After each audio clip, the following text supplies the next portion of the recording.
मसीह में आप सबको सलाम। खुदावंद आपको और आपके ख़ानदान को बरकत, सेहत और तंदुरुस्ती अता करे। मसीह यस्सु नासरी के नाम से आमीन। हमारे लिए आज की अंजील मुकद्दस मत्ती के मुताबिक 3 बाब 13 से 17 आयत। यूं ही यस्सु ने बपतिस्मा पाया तो उसने खुदा की रूह को अपने ऊपर उतरते देखा। खुदा बाप, बेटे और रूह कुद्दस के नाम से आमीन।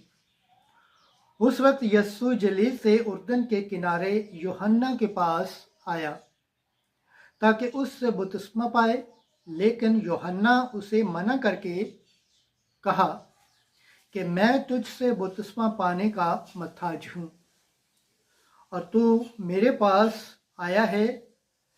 यस्सु ने जवाब में उससे कहा, अब होने दे, क्योंकि हमें मुनासिब है कि यूं ही सारी रास्ती पूरी करे। तब उसने होने दिया और यस्सु बपतिस्मा पाकर फी अल्फोर पानी से निकलकर ऊपर आया और देखो उसके लिए आसमान खुल गया और उसने खुदा की रूह को कबूतर की मानद उतरते और अपने ऊपर आते देखा। और देखो आसमान से एक आवाज़ ये कहती हुई आई कि ये मेरा बेटा है अल महबूब, जिससे मैं खुश हूँ। अंजील मुकद्दस के से हमारे गुनाह माफ़ किए जाएं। MC तेरी सताइश हो। खुदावंद के पाक कलाम पढ़े और सुन जा, पर खुदावंद की बरकत हो, खुदावंद का शुक्र हो। आमीन। खुदा बाप, बेटे और रूह कुद्दस के नाम से आमीन।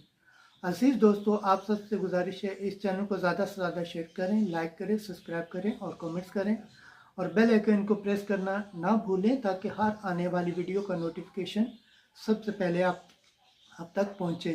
जिस तरह आप खुदावंद पाक और जिंदा कलाम से बरकत पाते हैं, सेहत पाते हैं, तंदुरुस्ती पाते हैं और खुदावंद की निजात हासिल करने के लायक ठहरते हैं, इसी तरह गैर अकवाम तक भी इस चैनल को शेयर करें ताकि वो भी खुदावंद के पाक और जिंदा कलाम से बरकत पाएँ, सेहत पाएँ, तंदुरुस्ती पाएँ और खुदावंद की निजात हासिल करने के लायक ठहरें। आमीन।